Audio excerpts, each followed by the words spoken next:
പിന്നെ പണ്ട് കാലങ്ങൾ പറഞ്ഞിട്ടുണ്ട് കേൾക്കുന്നുണ്ട് യക്ഷിപ്പാലയിൽ നിന്ന് യക്ഷി പിടിച്ച് മരിച്ചത്. യാഥാർത്ഥ്യതാണ്. ഇന്ന് അത് സംഭവിക്കുള്ളൂ. ഇന്ന് ആരെയും കേട്ടിട്ടുണ്ടോ യക്ഷി പിടിച്ച്? പണ്ട് യാതൊരു സംഭവങ്ങൾ.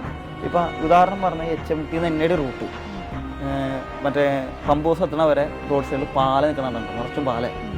പണ്ട് കാലങ്ങളിൽ റോഡ് സൈഡിൽ അധികമായിട്ടും പാല എടുക്കുന്നുണ്ട്. ഇന്നും വർഷങ്ങളായിട്ട് വളർത്തുന്ന പാലതാണ്. എന്ത് പാലായിക്കോട്ടെ, യക്ഷിയുള്ള പാലയിലും ഇല്ലെങ്കിലും പാലയ്ക്കുള്ള പ്രത്യേകത എന്താ? പ്രപഞ്ചത്തിൽ നിന്ന് സമസ്ത ഓക്സിജനും വലിച്ചെടുത്തിട്ട് കാർബൺ ഡൈ ഓക്സൈഡ് പുറന്തള്ളുക എന്നാണ് അവൻ്റെ ദൗത്യം.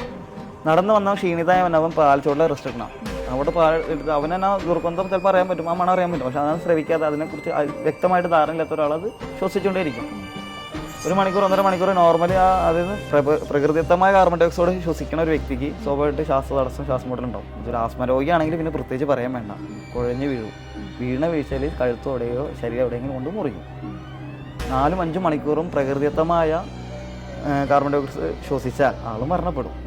കാരണം രാത്രിയാണ് വിശ്രമിക്കുന്നത്, നേരം അവൻ കൊഴിഞ്ഞു വീണ് ആരും കാണാനില്ല. നേരം വെളുക്കുമ്പോൾ ആൾ നോക്കുമ്പോൾ ചത്തെടുക്കുക. 6 മണിക്കൂർ 5 മണിക്കൂർ കഴിഞ്ഞ് ഉറക്കി കഴിഞ്ഞിട്ടുണ്ടോ ആൾ മരിച്ചെടുക്കുന്നുണ്ട്.